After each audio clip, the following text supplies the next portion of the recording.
just stick with our American test, even though it's a UK site. It's still fairly quick. The wonders of the internet.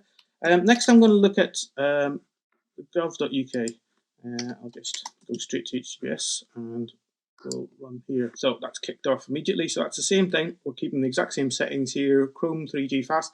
I find this is quite a good speed to choose. You can go faster. You can think, yeah, 4G is what we kind of effectively use in the office, or even broadband there. But this kind of gives a good rough. I don't know if it's average. Some people will be slower, some people will be faster. Typically, if you're on an office network, performance isn't that much of a concern, so you're less worried about that. It also allows it to have the waterfall breathe a little bit and spread out a little bit, so you can actually see it for analysis like this. So here we see gov.uk, and again, because it's a nice UK funded website, it's not filled with a million trackers there, and we've got a fairly small site that fits into one screen. It uses a similar method to the NHS in that it's got the main site here, and then it's got all these asset domains. And here's where you see, so this is obviously an HTTP2 site because it started downloading all these assets straight away. You don't see lots of these connections. You do see one connection to assets.publish.uk, and there's something slightly odd here that we'll explain in a minute. But in general, we've only had to make 2 connections here. And if we go down to connection view, yes, we can see 2 connections here as expected. So you can see we're saving all these big, huge gaps here that we saw multiple times over the NHS one, and that's not having to be done here. What's more interesting is that even though we're only using this gov.uk for the main asset, and then we're using these assets, this is using an extra feature of HTTP2 where it can reuse a different domain on the same connection. So we can see down here that this one connection, and if you hover over it, is serving www.gov.uk, but also assets.publishing.service.gov.uk, all on the same connection there. So that's because these domains are both they're effectively virtual domains. They're like vhosts on the same server. They have the same IP address. They use the same HTTPS certificate. So again, if we just go to www.gov.uk,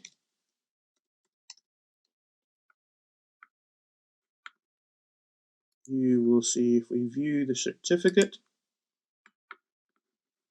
and let's go into details of it, you will see that this certificate is valid for gov.uk, but also, I forget the name of the site, assets.publishing.service. So publishing service, so it started publishing service. So this certificate is valid for both those sites. And when those 2 things happen, it's the same IP address and it's the same HTTPS certificate.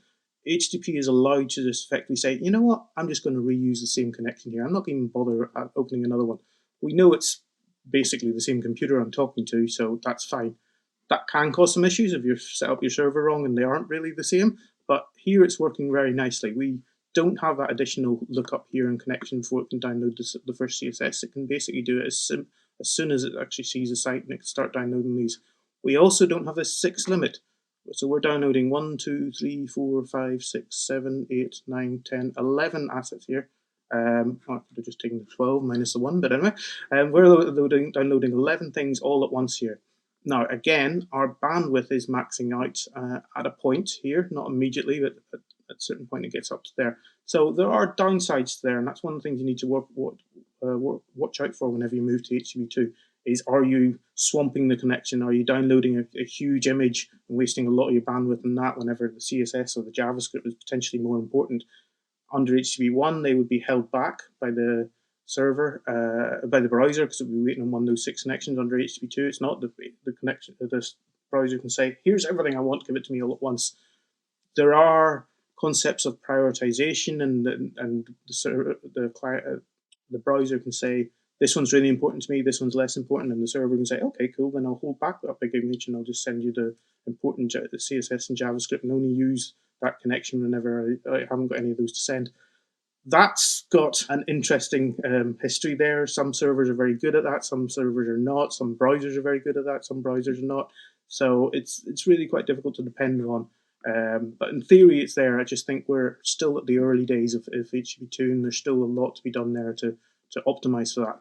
But still, we can see here, we've started downloading everything.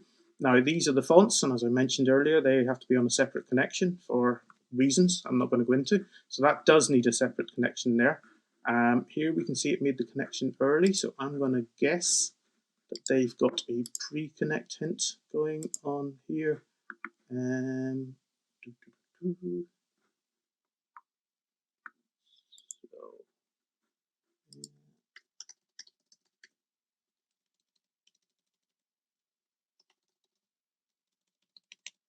can't quite see that.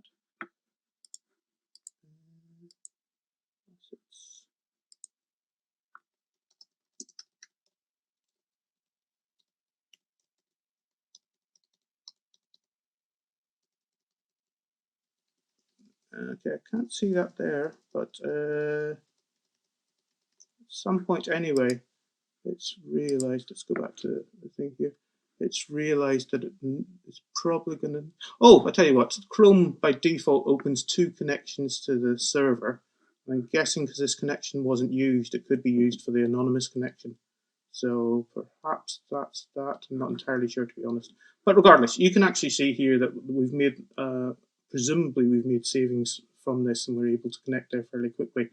And just to prove that, another handy feature here is, oh, it's a header, someone's saying. That's someone who possibly works on this website. So let's have a quick look here. And what we do, you can send these hints. So I mentioned earlier that we had a preload hint for the font on the NHS. You can send those in your HTML and say, yep, I want to do this, or you can send it on as a header on the thing here, and there we go. So it's given an HTTP header saying, I'm going to need a cross origin, which is those font requests. I'm going to need that later. You just go ahead and get connected there. We'll get around to using that in a minute, and saves us a little bit of time. And you can see, because it didn't actually need it, realize it needed it until here, but we would normally expect that's I don't know, half a second delay. So that would have been a half a second delay here, but now we don't do it. As soon as we realize we need this font, there's no waiting time, and immediately can use that pre-connection that's used and start downloading it. That's all well and good in theory, and we can sit there and say, yep, HTTP2 is saving the day here.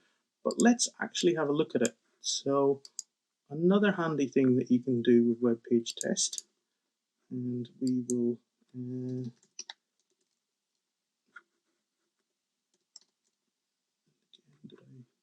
let's compare like for like. I did HTTPS. So HTTPS. So I'm going to go into one of the advanced settings here. So in Chromium, you can actually sit there and say disable HTTP2, and that's a command line option passed to the chrome.exe executable, and it basically, as the name suggests, says pretend I don't have HTTP. I don't support HTTP2. Oh, there we go, a lovely little advertisement for the book. Yeah, so this will basically say I don't support HTTP2. All web servers at the minute, whenever they're HTTP2 supporting, they're able to fall back to HTTP 1.1. I think that will continue for a long time, if not forever. So this is loading the exact same site under HTTP 1 rather than HTTP 2. So we don't have this one connection. We have to use multiple connections. We're getting this expensive lookup here.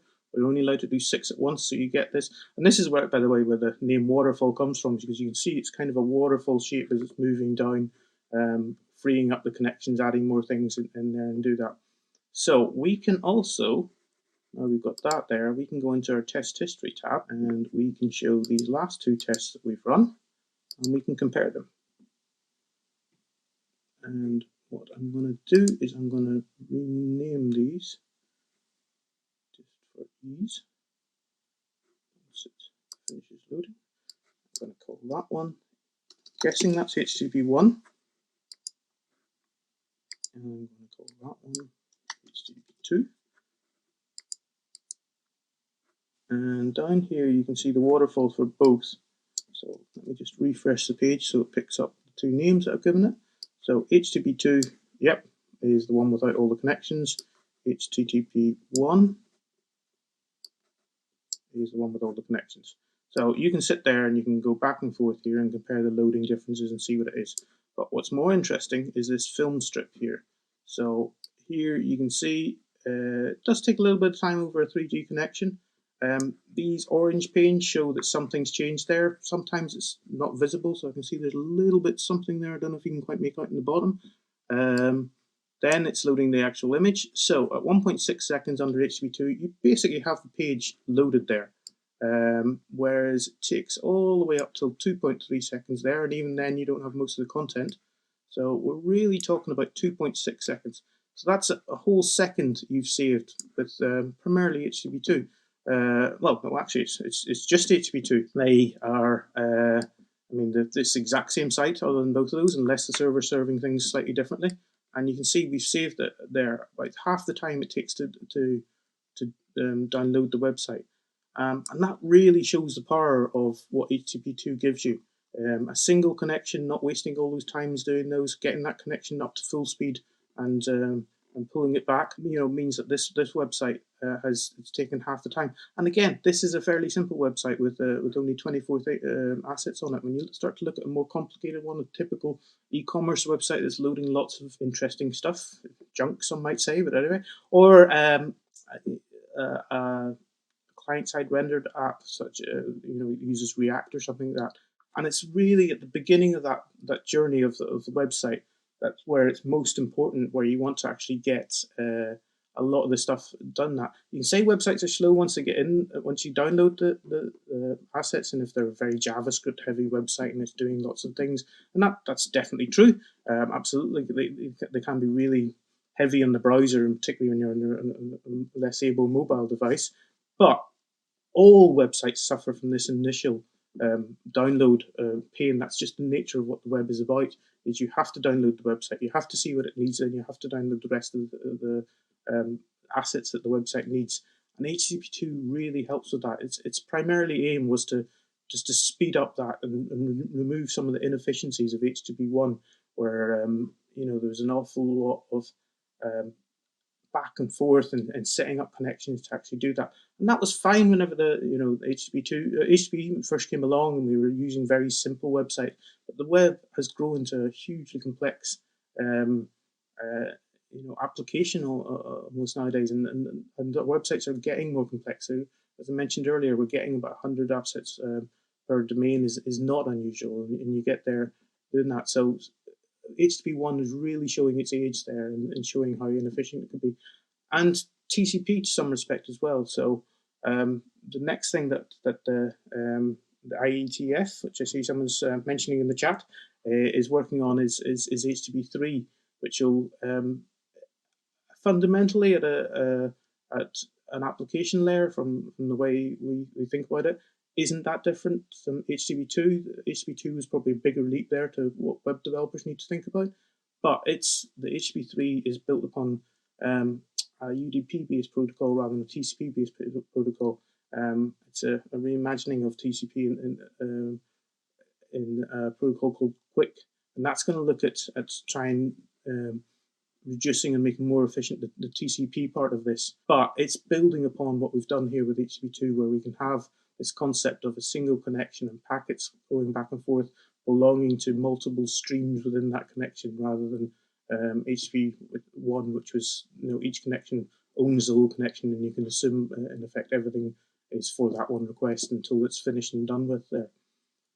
So I think this website is a great example of where the gains that we've got just by moving to that. You can see it's simple. A second may not sound like much, but that's the other way of looking at it. Is it's 50% faster. It's taking that much less time to actually do there. And there's been numerous studies that show the cost of slow websites, and for every second longer it takes, you lose X percentage of your visitors, or your conversion rates drop down by a certain amount. Whereas here you can see, hopefully, just by flicking a switch in the web server, you should be able to see real gains there. And I think a tool like Web Page Test makes that more obvious, whether it's in advance, whether you look at a site and say, hey, I can see lots of this slowness, or whether it's after you've turned it on, you can look back and say, okay, right, I know I've turned it on and I can pat myself on the back, but what did it really gain me? And you can use these sorts of views to actually see, yeah, it made a huge difference there. We got a second gain on loading the website there, and it's completely loaded the first time it's there.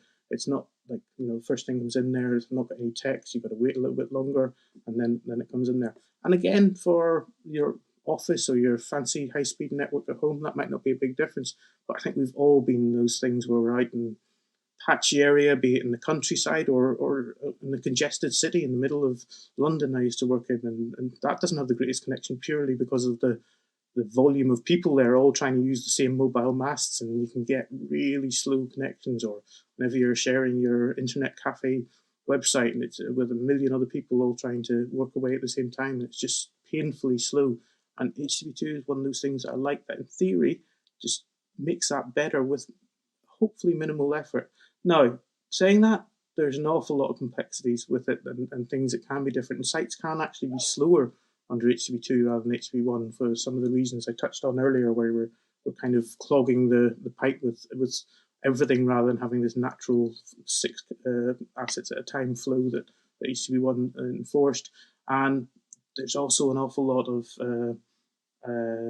things where HTTP2 failed to deliver. It was supposed to be this switch on, everything's beautiful and everything's wonderful, and web developers can forget about all these workarounds that we had to give for HTTP1. The reality, as ever, is a bit more nuanced than that, and it's taking a little bit more effort, and some things have gone right and some things have gone wrong. But in general, I think this sort of test here shows where it can be powerful.